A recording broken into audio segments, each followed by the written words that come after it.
अब हम चलेंगे भैया, अब आपका चैप्टर रियली शुरू होता है, क्योंकि अब हम लोग गैस लॉज पढ़ने जा रहे हैं। तो अपनी कॉपी पेन निकाल लेना, क्योंकि ये अब चैप्टर जो है बेसिकली असली चीज पर पहुंच गया है, दैट इज गैस लॉज। आपको पता है आपके टोटल गैस लॉज कितने होते हैं? सबसे पहले होता है बॉयल्स लॉ, प्लीज आप नोट डाउन करो। अब देखो अफसोस की बात, देखो जब चैप्टर रियली शुरू हुआ, जब चैप्टर यहां पर एक्चुअल में जिसमें से सवाल आते हैं, तब तक यहां पर कितने बच्चे घट गए? 150 से 200। इतने भी पेशेंस नहीं है कि एक्चुअली यही होता है। पता है टॉपर और नॉर्मल बच्चे में क्या फर्क होता है? नॉर्मल बच्चा एक्साइटमेंट में शुरू करेगा, यस खरगोश की तरह, और धीरे धीरे जैसे ही 2-3 पेज पढ़ेगा टटिया निकल जाएंगी, भग जाएगा। लेकिन टॉपर क्या होता है? टॉपर बेसिकली होता है जो शुरू में जिस स्पीड से वो चला, आखिर तक जब तक खत्म नहीं हो जाता तब तक वो वहीं बैठा रहता है और पूरे चैप्टर को खत्म करके जाता है, दैट इज कॉल्ड टॉपर। ऐसे नहीं कि आधा अधूरा 4 पेज पढ़ लिए तुम्हारा सिलेक्शन होगा क्या 4 पेज में? अब आप ये सोचो, इसीलिए कहते हैं कि be serious about your studies बेटा। डॉक्टर बनना है तो इतना आसान नहीं है, पढ़ाई करनी पड़ेगी। समझ में आता है? तो चलिए अब शुरू करते हैं यहां पर गैस लॉज, क्योंकि अब तो चैप्टर आपका शुरू होगा। और जो आखिर तक, मैं आपको सवाल बता देता हूं, एक्चुअल में आपके चैप्टर में आखिरी से सवाल पूछे जाते हैं, क्योंकि पहले तो हर कोई पढ़ लेता है। तो चलो अब यहां पर आपके 4 लॉज होंगे। एक तो होगा boils law. Boyle's law basically किस किस के बीच में होगा? बॉयल्स लॉ में आप टेम्परेचर को कांस्टेंट रखते हो, नंबर ऑफ मोल्स को कांस्टेंट रहते हो। आप लोग याद रखना कि गैस लॉज बेसिकली इसमें 4 वेरिएबल में से 2 वेरिएबल कांस्टेंट रखे जाते हैं। 4 वेरिएबल कौन से हैं? Pressure, volume, temperature and number of moles. इसमें से 2 को कांस्टेंट रखते हैं। बॉयल्स लॉ में आप टेम्परेचर और नंबर ऑफ मोल्स को कांस्टेंट रखते हो और बेसिकली प्रेशर और वॉल्यूम में रिलेशन निकालते हो, that pressure is anti proportional to, yes pressure is anti proportional to, yes guys pressure is anti proportional to volume. ये बॉयल्स लॉ हो गया, अभी इसको डिटेल में पढ़ेंगे। दूसरा होता है चार्ल्स लॉ। चार्ल्स लॉ में आप लोग प्रेशर और नंबर ऑफ मोल्स को कांस्टेंट रखते हो, वहां पर वॉल्यूम और टेम्परेचर के बीच में रिलेशन निकालते हो, ठीक है। उसके बाद यहां पर होता है गे-लुसाक लॉ। गे-लुसाक में आप लोग क्या करते हो? Volume and number of moles को कांस्टेंट रख के प्रेशर और टेम्परेचर के बीच में रिलेशन निकालते हो। समझ में आ गया? इसको गे-लुसाक लॉ बोलते हैं। फिर आता है आपका एवोगैड्रोस लॉ। एवोगैड्रोस लॉ में आप टेम्परेचर और प्रेशर को कांस्टेंट रखते हो और वॉल्यूम और नंबर ऑफ मोल्स के बीच में रिलेशन निकालते हो। अब ये कैसे याद होगा? It is all about practice. मैं आपको अभी समझाता हूं। आप लोगों के पास 4 वेरिएबल होते हैं, जिसमें से 2 को आपको कांस्टेंट रखना होता है और 2 में आप रिलेशन निकालते हो। चलो मैं आपको पढ़ाता हूं। चलिए गाइस, तो यहां पर हमारा रियल आपका टॉपिक शुरू होने वाला है, पर आप उससे पहले मुझे बताइए, मैं घूंट पानी पी लेता हूं। आप लोग मुझे बताइए इस मूवी का नाम क्या है? कौन बताएगा? चार्ट में घूंट पानी पी लेता हूं। डूड फटाफट से बताओ।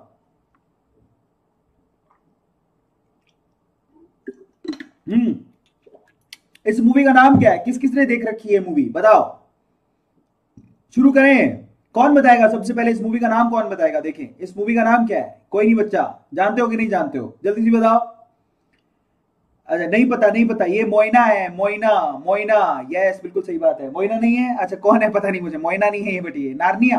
अच्छा जो भी है, अच्छा जो भी अच्छे लग रही है ना। तो चलिए अब आगे चलते हैं फटाफट से, हमारा ब्रेक अभी खत्म हो गया है ना। चलिए शुरू करते हैं, चलिए फटाफट से अब आगे चलते हैं। Let's start the session. Okay, तो फाइनली सबसे पहले हम लोग क्या पढ़ने वाले हैं? सबसे पहले हम लोग बॉयल्स लॉ को पढ़ने वाले हैं। तो चलो अब कॉपी पेन निकाल के अपने तैयार हो जाओ मेरे प्यारे बच्चों, क्योंकि चैप्टर अब आपका शुरू हो रहा है। बहुत इंपॉर्टेंट टॉपिक है, तो ध्यान से पढ़ना। सबसे पहले बॉयल्स लॉ।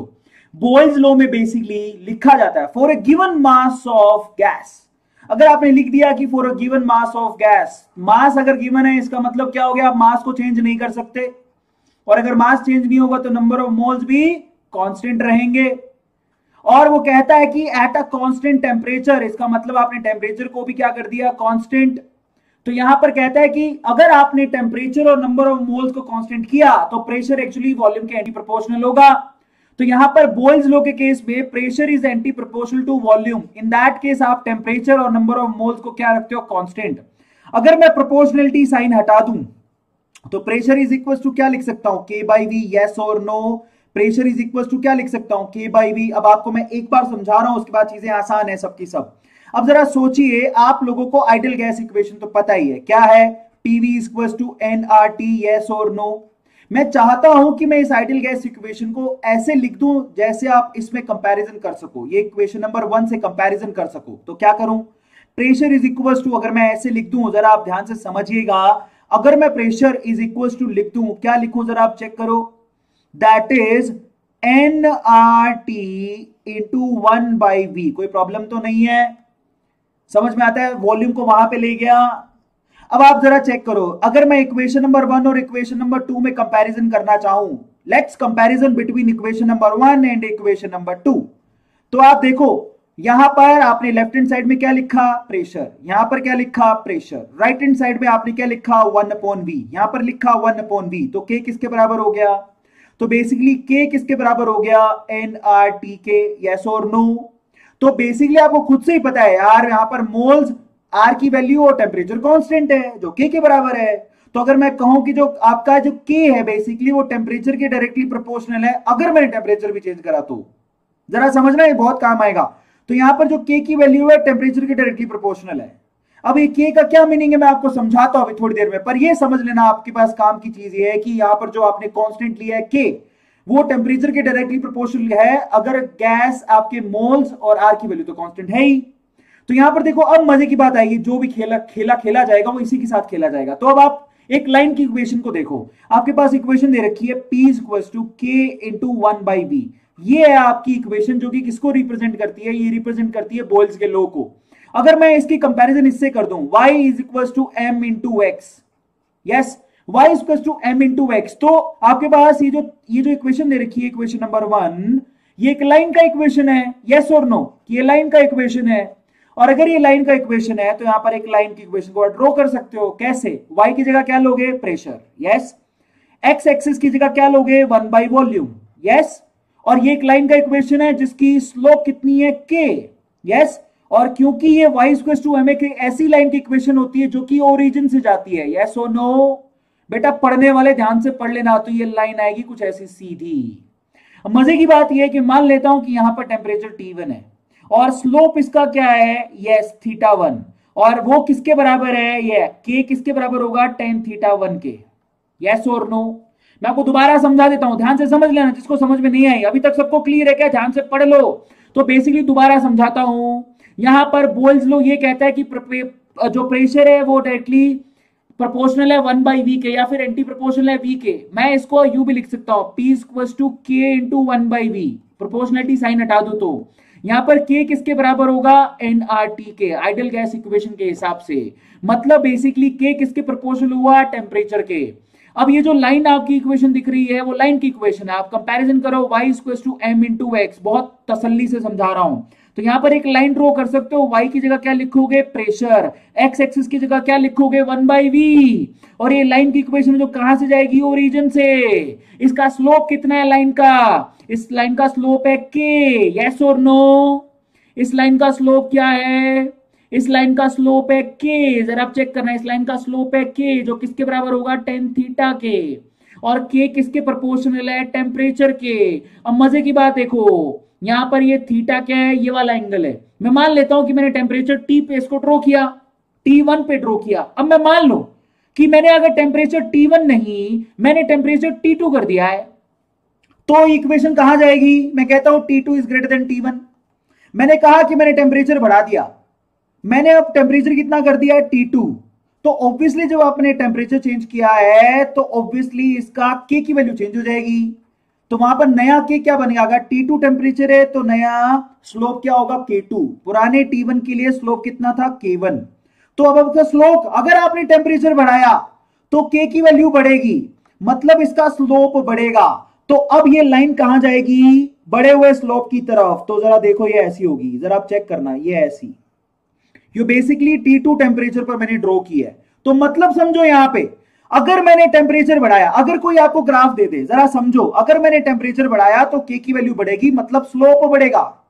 अब मैं आप सब बच्चा लोग से सवाल पूछना चाहूंगा, जरा ध्यान से इसको चेक करना कि मान लो मेरे पास है ना टोटल प्रेशर वर्सेस 1/v में 3 ग्राफ दे रखे हैं, ये पहला ग्राफ, ये दूसरा ग्राफ, ये तीसरा ग्राफ।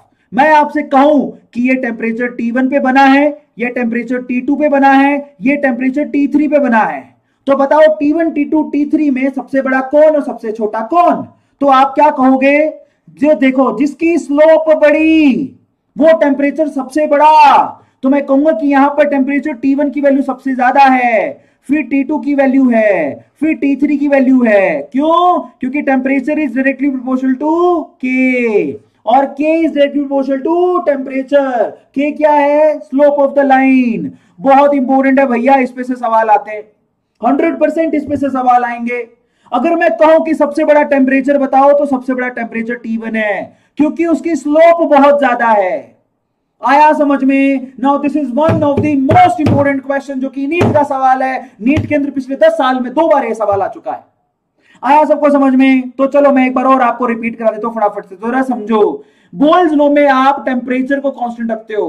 याद करने का तरीका, बॉयल में टेम्परेचर गर्म होता है, मतलब टेम्परेचर बढ़ता है। बॉयल करते हैं तो टेम्परेचर को कांस्टेंट रखो, मतलब याद करने का तरीका। यहां पर अगर आपने टेम्परेचर नंबर ऑफ मोल्स को कांस्टेंट रखा तो pressure is anti proportional to V, obviously. तो pressure is equal to K by V। K क्या है यहां पर? प्रोपोर्शनलिटी कांस्टेंट है, तो आप इसको यू भी लिख सकते हो, कैसे? PV equal to K। समझ में आ गया? तो इस इक्वेशन को आप क्या कैसे यूज कर सकते हो? अगर आपको पता लग गया कि PV इक्वल टू K है, तो इसको आप मैथमेटिकली ऐसे यूज कर सकते हो, that P1 V1 equal to P2 V2। आया समझ में? यानी कि आपका प्रेशर जो है बेसिकली एक स्टेट से चेंज होकर दूसरी स्टेट में चला गया, वॉल्यूम भी एक स्टेट से चेंज होकर दूसरी स्टेट में चला गया।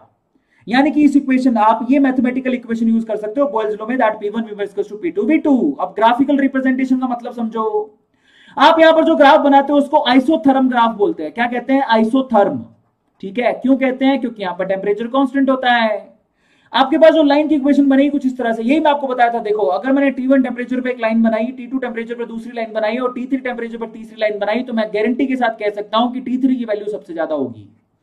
इन ग्राफ को क्या बोलते हैं? इन ग्राफ को हम लोग आइसोथर्म ग्राफ बोलते हैं। क्यों? क्योंकि यहां पर टेम्परेचर को कांस्टेंट रखा जाता है।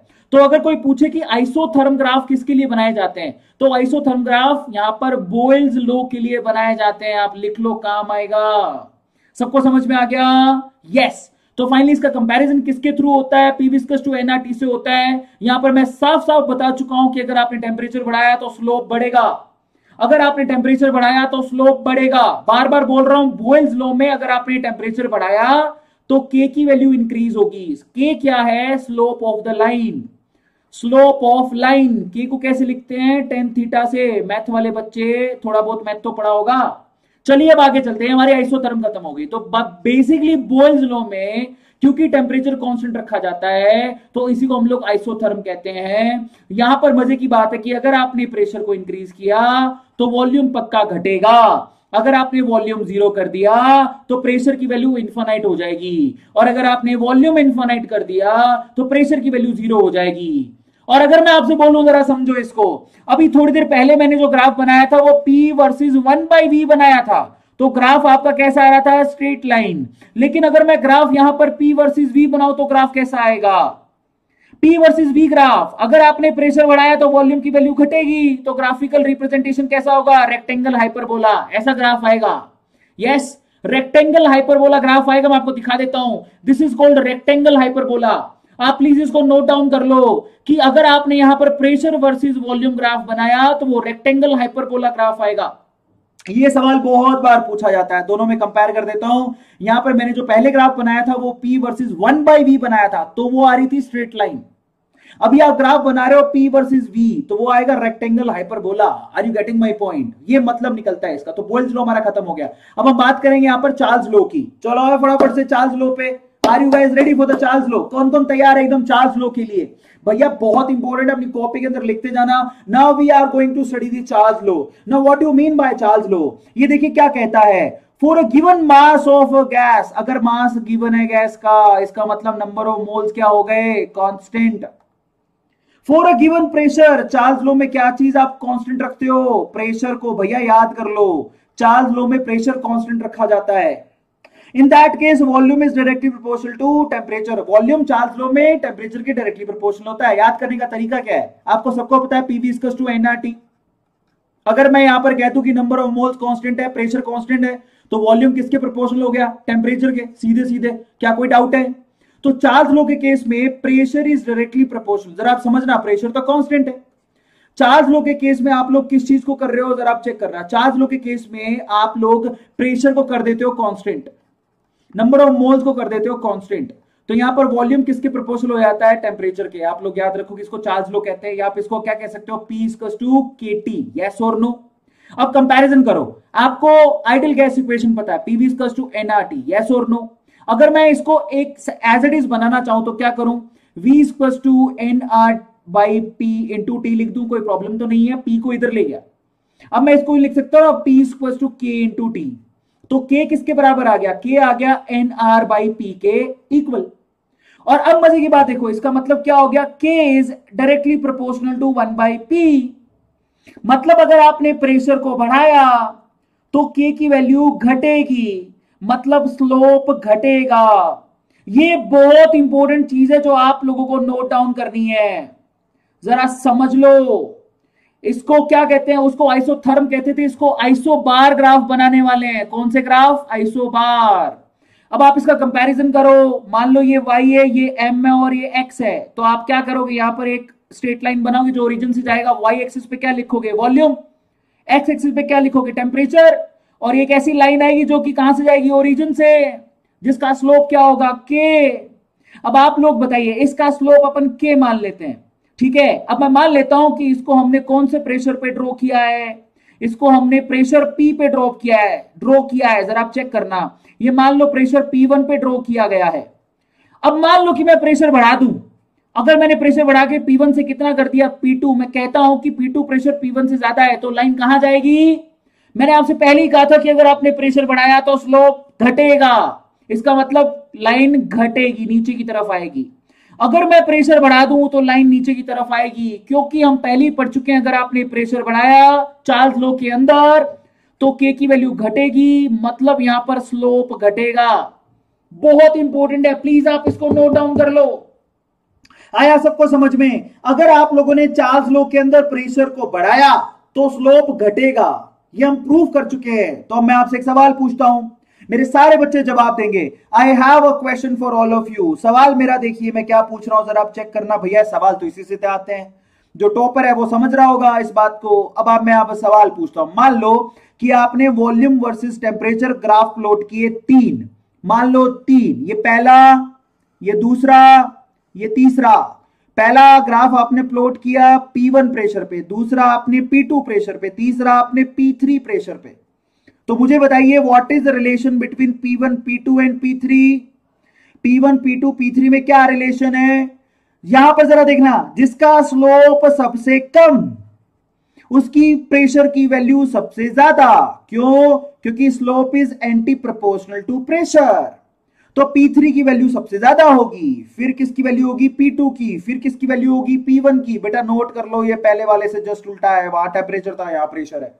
बहुत इंपॉर्टेंट है, और जो टॉपर बच्चा है वो याद रखे, सवाल यहीं से आएगा। चार्ल्स लॉ के अंदर जो स्लोप ऑफ द लाइन होता है वो प्रेशर के एंटी प्रोपोर्शनल होता है। अगर आपने स्लोप बढ़ा दिया तो प्रेशर कम है, मतलब अगर प्रेशर बढ़ा दिया तो स्लोप कम आएगा, प्रेशर घटा दिया तो स्लोप ज्यादा आएगा।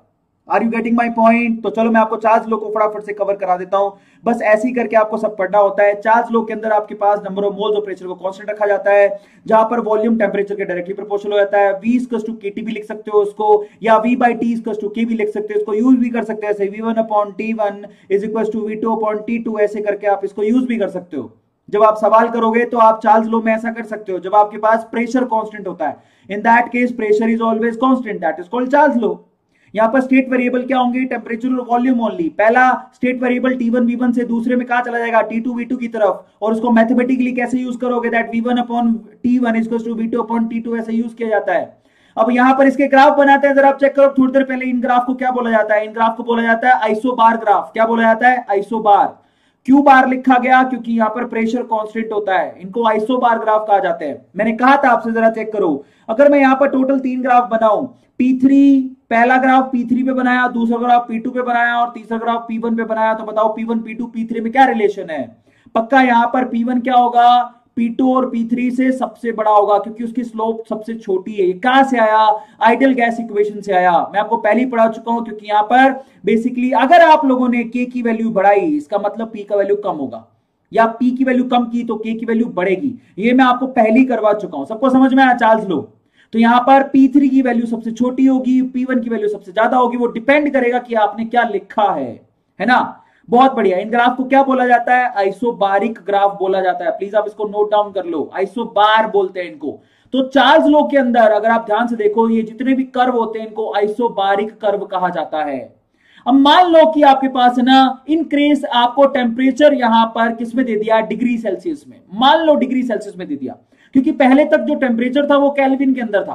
अब आपने मान लो डिग्री सेल्सियस में दे दिया तो उसको केल्विन में कन्वर्ट करना पड़ेगा। तो क्या करोगे, तो आपकी इक्वेशन ऐसे कन्वर्ट हो जाएगी, that volume is equal to K into, यहां पर आप क्या करोगे, डिग्री सेल्सियस की जगह केल्विन लिखोगे तो क्या लिखोगे, that is T plus 273 degree, T plus 273 लिखोगे। मान लो डिग्री सेल्सियस में दे दिया, उसको केल्विन में कन्वर्ट करना है तो क्या करना पड़ता है आपको, बेसिकली जो भी टेम्परेचर होगा उसमें 273 आप ऐड करोगे।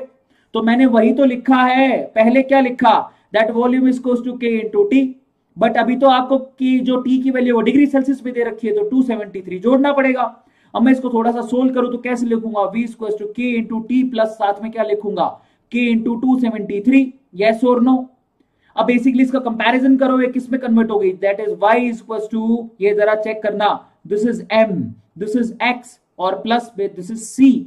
अब जरा चेक करो इसका ग्राफ कैसे बनाओगे, इसका ग्राफ बनेगा कुछ ऐसे, y की जगह क्या लोगे, वॉल्यूम, x एक्सिस की जगह क्या लोगे, टेम्परेचर, c की वैल्यू कितनी होगी, दैट इज 273 इंटू के, ये c का वैल्यू होगा। और यहां पर एक लाइन आएगी जो कि y एक्सिस पर कहां काट रही होगी, 273 इंटू के पर काट रही होगी, और ये लाइन ऐसी बनेगी। समझ में आ गया, ये बहुत इंपॉर्टेंट है। अब अगर मैं इस लाइन को पीछे लेके चला जाऊं, इस लाइन को अगर मैं पीछे लेके चला जाऊं तो ये जिस पॉइंट पर काट रही है इसी को बोलते हैं -273, और यही होता है आपके पास absolute temperature. This is called absolute temperature, इसी को कहा जाता है एब्सोल्यूट टेम्परेचर। आया सबको समझ में, ये बहुत इंपॉर्टेंट है भैया, नोट डाउन कर लेना। चलिए तो आपको फटाफट से कवर करा देता हूं। ये देखिए पीछे की तरफ लाइन आई -273 डिग्री, इसी को एब्सोल्यूट टेम्परेचर कहा जाता है। और ग्राफिकल लाइन आपकी स्ट्रेट लाइन आएगी जो कि यस y एक्सिस पर काटेगी, ये t प्लस, ये कहां पर काटेगी, k इंटू 273 पर काटेगी। छोटी छोटी चीजें मैथमेटिकली बड़ी इंपॉर्टेंट है। इस ग्राफ को भी कौन सा ग्राफ बोला जाता है, आइसोबारिक ग्राफ बोला जाता है। बस इसमें फर्क सिर्फ इतना है कि टेम्परेचर को डिग्री सेल्सियस में दिया गया है। आया सबको समझ में। चलिए इसको एब्सोल्यूट जीरो के नाम से जाना जाता है, मैं पहले ही बता चुका हूं। अब हम चलते हैं गे-लुसाक लॉ की तरफ। अगला लो है हमारा Gay Lussac law. Are you guys ready for the Gay Lussac law? कौन कौन तैयार है एकदम गे-लुसाक लॉ के लिए? गे-लुसाक लॉ के लिए कौन कौन तैयार है? मैं पानी का एक घूंट पी लेता हूं। अपनी मम्मी को आवाज लगाओ, अपनी मम्मी को आवाज लगाओ, बोलो कि पानी दे दो। सर जो है फटाफट से बोल रहे हैं और हमें कवर करा रहे हैं। मैं बैठ के खाना वाना खा लेता हूं। एक बार चैट में लिखो कौन कौन गे-लुसाक लॉ के लिए तैयार है। Who is ready for the Gay Lussac law? Come on dude, लिखो अभी के अभी। चलो तो रेडी, 1 2 3, गे-लुसाक लॉ शुरू करते हैं बेटा। अब देखो गे-लुसाक लॉ किससे शुरू होता है? होते कहते हैं for a given mass of gas. Gay Lussac भी गिवन मास ऑफ गैस का मतलब हो गया नंबर ऑफ मोल्स कांस्टेंट। फिर वो कहता है गे-लुसाक में वॉल्यूम कांस्टेंट रहता है। यहां पर वॉल्यूम को आप कांस्टेंट रखते हो तो यहां पर किस किस के बीच में रिलेशन निकाला जाता है? प्रेशर और टेम्परेचर के बीच में। चलो तो आइडियल गैस इक्वेशन क्या होती है? PV equals to nRT। अब आप यहां पर गे-लुसाक लॉ में किसको कांस्टेंट रख रहे हो? वॉल्यूम को और नंबर ऑफ मोल्स को। तो यहां पर प्रेशर किसके प्रोपोर्शनल होता है? टेम्परेचर के। तो गे-लुसाक लॉ में pressure is directly proportional to temperature. Proportionality sign हटाओगे तो क्या लिखोगे? P equals to K into T। अब यहां पर इसका कंपैरिजन करो, y इक्वल्स टू क्या लिखोगे? M into X। जो ग्राफ बनाओगे वो कैसा बनाओगे? y एक्सिस में प्रेशर लगाओगे, x एक्सिस में टेम्परेचर लगाओगे, एक लाइन बनाओगे जिसका स्लोप क्या होगा? k। Slope of the line क्या होगा? k। कंपैरिजन करो। चलो कंपैरिजन में आपको यहां पर साफ पता लग रहा है P इक्वल टू क्या होगा? nR by V into T। तो अगर मैं कंपैरिजन करूं इक्वेशन नंबर 1 और इक्वेशन नंबर 2 का, तो इन दैट केस मुझे साफ साफ दिखाई दे रहा है कि जो k की वैल्यू किसके बराबर होगी? nR बाई V के। इसका मतलब k की वैल्यू एंटी प्रोपोर्शनल है V के। मतलब अगर आपने वॉल्यूम बढ़ाया तो k की वैल्यू कम होगी, मतलब स्लोप घटेगा। समझ में आ गया? तो आप जरा समझो, ये बड़ी कलाकारी का काम है। मैं मान लेता हूं कि यहां पर वॉल्यूम V1 था। अब अगर मैंने मान लो कि वॉल्यूम V1 से कितना कर दिया? V2 की वैल्यू ज्यादा है तो स्लोप घटेगा, तो लाइन नीचे की तरफ आएगी। ये समझो इसको, ये V2 होगा। अगर मैं बोलूं वॉल्यूम बढ़ाया है तो पक्का स्लोप घटेगा, तो आपकी लाइन नीचे की तरफ आएगी। अब मैं आपसे एक सवाल पूछूंगा, सब लोग जवाब देना। क्यों ऐसा हो रहा है? क्योंकि स्लोप जो है वॉल्यूम के एंटी प्रोपोर्शनल है। सबको समझ में आया? Slope is anti proportional to volume. तो अब मैं आप लोगों को थोड़ा सा एक सवाल पूछता हूं, मेरे सारे बच्चे जवाब देंगे। मान लो कि गे-लुसाक लॉ में आपके पास यहां पर मैंने लिख दिया प्रेशर, यहां पर लिख दिया मैंने टेम्परेचर। मैंने यहां पर गे-लुसाक लॉ में 3 ग्राफ बनाए। ये पहला, ये दूसरा, ये तीसरा, ये V1 वॉल्यूम पे, ये V2 वॉल्यूम पे, ये V3 वॉल्यूम पे। Now what is the relation between V3, V2 and V1? कौन बताएगा? What is the relation between V3, V2 and V1? बताइए जरा। जिसकी स्लोप कम वो वॉल्यूम होगा ज्यादा, क्योंकि गेल-लुसाक में K is anti proportional to V। तो बेसिकली V3 की वैल्यू सबसे ज्यादा होगी, फिर V2 की होगी, फिर V1 की होगी। ये सवाल पूछा गया है। ये सवाल आपका नीट आपके मेडिकल एग्जाम 1998 में भी आया हुआ है। ये तो मुझे पता है, मैंने पेपर सोल्व किया है इसका। मेडिकल एग्जाम में पूछा गया सवाल है, नीट तो तब होता नहीं था, तो मेडिकल एग्जाम में पूछा गया सवाल है। चलो मैं आपको इसकी फटाफट से गुफ्तगू करवा देता हूं इसकी। तो चलो गेल-लुसाक लॉ क्या होता है? गेल-लुसाक लॉ में आप क्या करते हो? Number of moles of pressure को कांस्टेंट रखते हो, जिसमें number of moles of volume को कांस्टेंट रखते हो। इसमें प्रेशर टेंपरेचर के डायरेक्टली प्रोपोर्शनल होता है। P = KT भी लिख सकते हो, आया समझ में? या फिर P/T = K लिख के इसको आप यूज भी कर सकते हो। P1/T1 = P2/T2 करके आप इसके सवाल सोल्व कर सकते हो। यहां पर K क्या होता है बेटा? K स्लोप होता है। सबको समझ में आया? अब आप ग्राफिकल रिप्रेजेंटेशन चेक कर लो कि मान लो मैंने V1 ग्राफ पे ये बनाया, ठीक है, V1 वैल्यू पे ये ग्राफ बनाया, V2 वैल्यू पे ये ग्राफ बनाया, V3 वैल्यू पे ये ग्राफ बनाया। तो सबसे बड़ा वॉल्यूम कौन सा है? जिसकी स्लोप सबसे कम है, यानी कि V1 सबसे बड़ा है, फिर V2 आएगा, फिर V3 आएगा। सबको समझ में आया? ये ग्राफिकल रिप्रेजेंटेशन बनता है, जो कि बहुत आसान है, क्योंकि यहां पर क्या होता है, अगर आपने वॉल्यूम को बढ़ाया तो K की वैल्यू घटेगी। ये मैंने आपको बता दिया पहले से ही। सबको समझ में आया? मेरे प्यारे बच्चों, तुम कमाल के हो, जो तुम पहले से ही समझ चुके हो। अब हम चलते हैं एवोगैड्रो लॉ की तरफ। एवोगैड्रो लॉ थोड़ा सा डिफरेंट है। अब हम आगे हमारे चौथे लॉ की तरफ, उसके बाद हम लोग आइडियल गैस इक्वेशन को पढ़ेंगे। तो हमारा चौथा लॉ क्या है? हमारा चौथा लॉ है एवोगैड्रोस लॉ। अब एवोगैड्रोस लॉ क्या कहता है, जरा आप उसको समझ लीजिए। Avogadro law at a constant pressure और टेम्परेचर होता है। ये पहला ऐसा लॉ है जहां पर प्रेशर और टेम्परेचर को कांस्टेंट रखा जाता है। जरा समझना, यहां पर प्रेशर को और टेम्परेचर को दोनों को कांस्टेंट रखा जाता है। A volume of a gas is directly proportional to the number of moles। यार ऑब्वियस बात है, जब आप यहां पर प्रेशर और टेम्परेचर को कांस्टेंट रखोगे तो आप PV = क्या पढ़े हो तुम? nRT। जब आपने इन दोनों को ही कांस्टेंट कर दिया तो यहां पर nRT बेसिकली किसके बराबर हो गया? कांस्टेंट है। R भी कांस्टेंट है, तो NT किसके बराबर हो गया? सॉरी, मैंने यहां पर टेम्परेचर तो कांस्टेंट किया ही नहीं, तो मेरे से गलती हो गई। तो बेसिकली वो ये कह रहा है कि भैया यहां पर प्रेशर और टेम्परेचर कांस्टेंट है। आपको सबको पता है कि PV = क्या होता है? nRT। और अगर आपने प्रेशर को कांस्टेंट कर दिया, टेम्परेचर को भी कांस्टेंट कर दिया, R की वैल्यू भी कांस्टेंट होती है, तो volume is directly proportional to क्या हो गया? Number of moles. ये तो यार कॉमन सी बात है। आप गैस के जितने मोल्स बढ़ाओगे वॉल्यूम भी बढ़ेगा, सीधी सी बात है, इसमें क्या कोई इफ बट है? तो यहां पर जो एवोगैड्रो लॉ है, basically volume is directly proportional to number of moles. या फिर आप V = K × N भी लिख सकते हो इसको। यस, इसका ग्राफिकल रिप्रेजेंटेशन कैसे बनाओगे? यहां पर वॉल्यूम ले लो, नंबर ऑफ मोल्स ले लो, ग्राफ ऐसा बनेगा। क्या है इसके अंदर? बच्चों के जैसा खेल है, बट यहां पर एक मजे की चीज है, जरा उसको हम लोग पढ़ लेते हैं। तो एवोगैड्रो लॉ बेसिकली यहां पर प्रेशर और टेम्परेचर को आप कांस्टेंट रखते हैं। जब आप प्रेशर और टेम्परेचर को कांस्टेंट रखते हैं तो volume is directly proportional number of moles. आप P = K × N करके लिख सकते हो, आप इसको ऐसा भी लिख सकते हो, ठीक है। यहां पर देखो, For n number of moles, volume of gas is V। For 1, अगर एक ही मोल हुआ तो वो V/N कहलाता है, और उस वॉल्यूम को कहा जाता है बेसिकली VM कहा जाता है। VM क्या होता है? वॉल्यूम पर मोल, जिसको मोलर वॉल्यूम भी कहा जाता है। अगर कोई पूछे कि मोलर वॉल्यूम क्या होता है, तो मोलर वॉल्यूम पर मोल होता है, volume by number of moles, इसको मोलर वॉल्यूम कहा जाता है। सबको समझ में आ गया? V/N की वैल्यू को वो मोलर वॉल्यूम कहा जाता है। Is this clear to all of you? ये आप लोगों को ध्यान रखना है। और आप लोग ये चीज कहां पे पढ़े हो? आप लोग यहां पर आपके चैप्टर नंबर 1 11th क्लास में पढ़े हो। याद करो कि एक मोल गैस में STP पर बताइए कितना वॉल्यूम होता है? 22.4 लीटर। यस, एक मोल गैस में STP पर कितना वॉल्यूम होता है? 22.4 लीटर। बेटा ये काम आएगा, आप लिख लो।